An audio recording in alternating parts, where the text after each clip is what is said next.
In the words of Cat Williams, 2024 is the reckoning.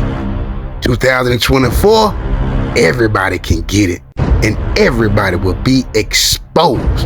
That's what Cat Williams said. And when we reference to that, we go to Stephen A. Smith. Stephen A. Smith finally responded to Jason Whitlock after all these years of Jason Whitlock blatantly coming for Stephen A. Smith at every chance he got. And Jason Whitlock took every low blow and did not cut no corners at all. But today, the reckoning has came. Stephen A. Smith responded in a way that we ain't never heard Stephen A. Smith talk before. Stephen A. Smith even went so far to say he had to call his colleagues and his bosses at ESPN to tell them what he was about to do. Now, y'all, we got this video clip. I ain't gonna hold y'all too long, but before we get into it, I would love for y'all to smash that like button, cause this finna be an explosion. Now let's get to it. I have to say about that particular subject, because I got deeper subjects on my mind right now. Jason Whitlock. I said that name. It's not a name I've uttered. I normally don't do that, but it's necessary to do now. I've had enough of that piece of, and I want to make sure that before I go to break, I want anyone out there who watches me, anyone out there who knows me, anyone out there, no matter what you think of me, I want you to remember, I never talk about him. I never talk about my colleagues. I don't do that. This is a first, but it's necessary. And when I say don't talk about them, I don't mean don't talk about them literally. I don't get in on them like I'm about to do now. I literally called my pastor and asked for his forgiveness and understanding in advance, because he's not going to recognize the person he's about to hear. I did the same when I emailed the bosses at ESPN. This is my podcast. I own and operate this. I do what I want on this podcast, but it doesn't mean that I still don't harbor a responsibility to at least give my daytime employers a heads up as to what I'm about to do. My sisters, my nieces and nephews, my boys in the industry, everybody that I could reach out to in time has been warned. It's time for me to address this. I'm only going to do it once, because this less than a damn cockroach. He wanted my attention. He's got it. Smith Show, right here over the digital airwaves of YouTube. By the way, that quote from Aaron Rodgers, from Aaron Rodgers about Jimmy Kimmel, which initially sparked this whole brouhaha, was, quote, there's a lot of people, including Jimmy Kimmel, that are really hoping that list doesn't come out. That's what he had said. Couldn't find it for some reason. I apologize. Let me get back to the subject at hand. Ladies and gentlemen, as a black man sitting in this seat, the level of vitriol that I have to absorb is something that I understand 99.99% of the time. You're a former player and you want to crucify me, that's fine. You're somebody that was involved in some kind of public incident that I had to speak on, whether you're the wife or ex-girlfriend or some of a former player, whatever, I get it. You're a present day athlete and you don't like my evaluation of what has transpired before our very eyes and what I'm witnessing, that's cool. But I swear to you, on everything that I love, it's not personal. I'm a sports reporter and sports commentator. That is what I have been throughout my career. It is my responsibility to tell you what I see through my lens, how I feel about it, what my perspective is, etc. It's not like I'm sitting at home with absolutely nothing to do and no obligation to touch on anything, but I feel the need to invoke and ingratiate my thoughts, opinions, etc., upon the world. I actually get paid to do this. And because of that, sometimes my opinions, my thoughts, my feelings, etc., are things that you would not like. But I have never lied to you. Ever. If I wrote a story or I wrote an article, it's based on the things that I've been told, what I've seen, and what I feel. It is rare that I talk about myself on a personal level because my personal life is not anybody's business and I don't get into other people's personal life. It's not something that I do.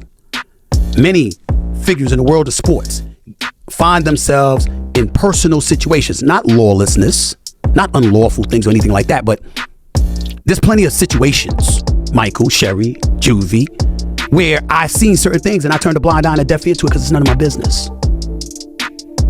And I leave it alone. And one of the other things that I never do, I never attack my colleagues. I might disagree with something somebody says or does, and I might have an obligation to speak on it because it's in the news or whatever, but I don't speak against my colleagues. Once humanity comes into play, that's a given. Here's the other. That's not real work. Think about this for a second. I'm supposed to be covering sports, but I make a career out of talking about my colleagues. That ain't work. That's you finding some slick way to get a check because you can't get a job. That's Jason Whitlock. That's who the hell he is. Now, I have sat back for years, at least 9 to 10 years, saying absolutely nothing about this man. I never uttered the words fat mouth until a few months ago. So that means that the previous 9 years, you never heard me speak on him at all. But now it's necessary.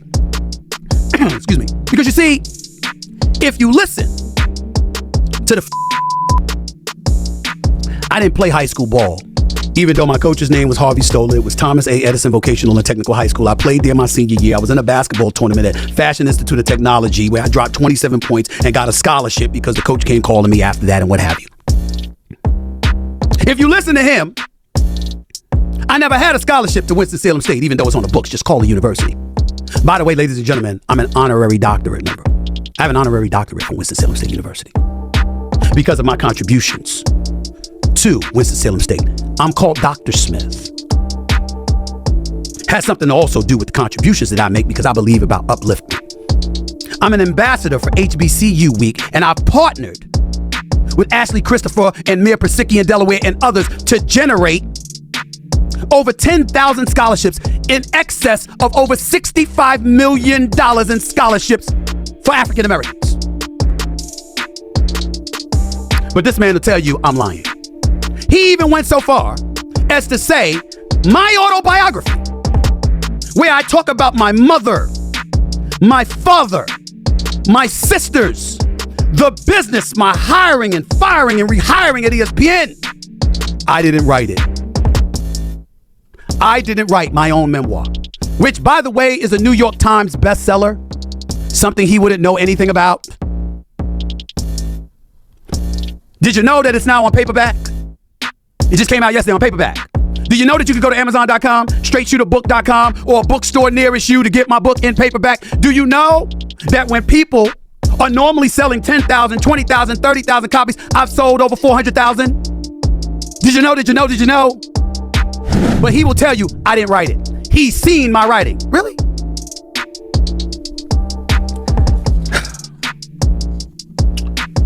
This article is an article written on Deadspin.com. The title, How Jason Whitlock is Poisoning ESPN's Black Grant Land. Because remember, Bill Simmons, who's now at Spotify doing a great job, obviously had Grantland at ESPN, and upon his departure, Jason Whitlock was supposed to take up the mantle and create a black website for folks.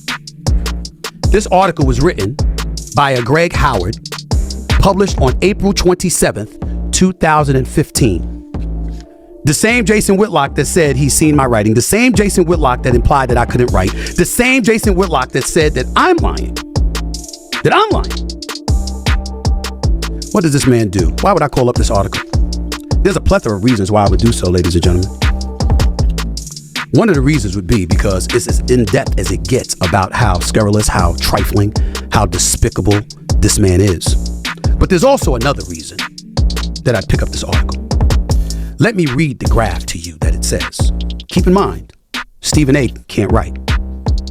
This staff, the one Whitlock was praising by way of warnings that if the writers and editors wouldn't align with his vision, he would get rid of them, was not the one Whitlock wanted. The Undefeated, because that was the name of the title before it ultimately became And Escape. The Undefeated was originally meant to attract the best and brightest young black talent in the country, with Whitlock's aim set so high that he at one point seriously tried to recruit the Atlantic's Ta-Nehisi Coates, the sharpest cultural commentator in the business today. As things worked out, though, those young writers comprehensively refused to work with him. So did big-name ESPNers like Howard Bryant, Jemele Hill, and Stephen A. Smith. I couldn't write, huh? While you were on Blaze TV, spewing at people. Did you tell them that? Did you tell them how you stood outside of First Take begging me to talk to you? Did you tell them that once the same article in Deadspin came out, weeks later you wrote a lengthy apology to me in an email, begging me to forgive you, pointing out how you were betrayed by this particular writer, so you know how I must feel that you betrayed me? Did you tell the folks that? You I can't believe it. Did you just say that? Wow. Did you tell them? You fat piece of fat piece of Did you tell them that? Got the names. We got Jemele Hill. We got Howard Bryant. You want me to bring up the other writers that wouldn't work for you? Why it took you nearly 2 years to get an article out?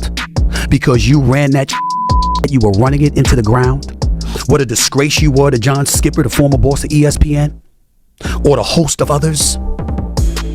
You want me to talk about that? Because I got receipts. I got the email.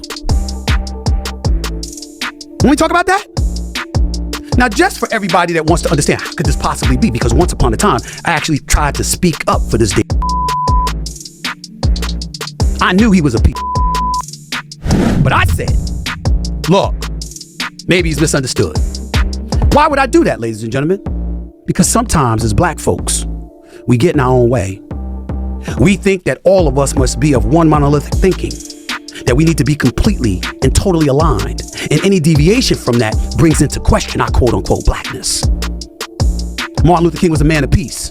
Malcolm X was by any means necessary. They can't possibly be on the same page, even though their agendas was for the upliftment and the preservation of our race of people.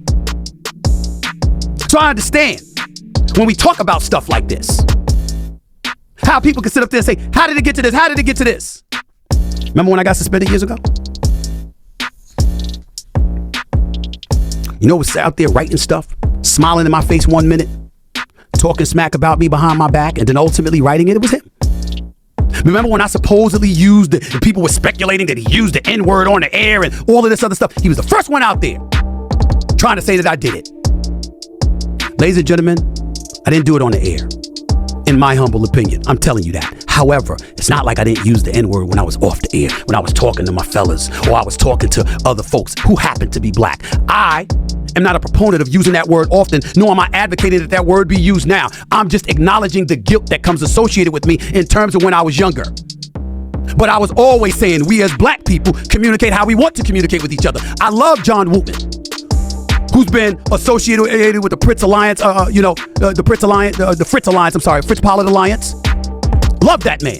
Love his contributions to the NFL. But when we would get into it in the past on rare occasions, it wasn't that he wanted the eradication of the N-word, because I support that. My issue with him was, hey, you shouldn't be encouraging the NFL to fine us and penalize us for using it amongst ourselves. How can a race of people who actually made the word iniquitous be in a position to punish us for using the word with one another?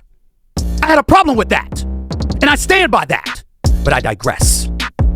My point is, in bringing up all of that, Jason Whitlock pounced on it because that's what he does.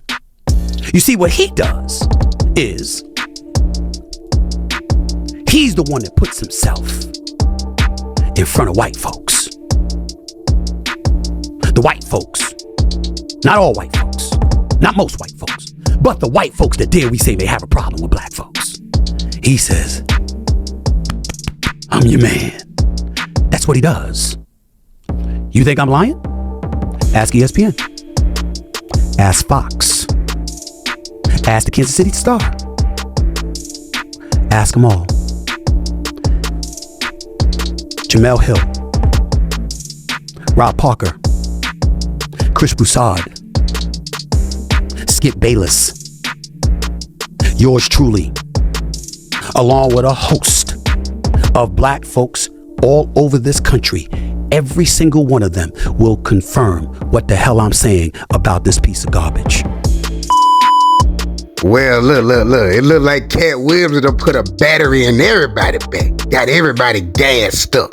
Stephen A. Smith throwing his shot. Hey, look at him, cussing and stuff. Hey, look like Cat Williams done brought out the worst in everybody. But Stephen A. Smith, let me give you some advice. You should have came out just swinging. Hey, you doing all this jibber jabber. You just should have just came out swinging like Cat Williams did. We would have felt you a little bit better. But in my personal opinion, I think both of y'all, you and Jason Whitlock, be shucking and jiving for the white man anyway. So I don't know what you up here crying about. Yeah. Now this dude, them, y'all let us know in the comment box below what you think about Stephen A. Smith, all gassed up. And if this your first time to the channel, make sure you give this video a thumbs up and subscribe on your way out. This dude up in the building. See you guys on the next one. Yeah.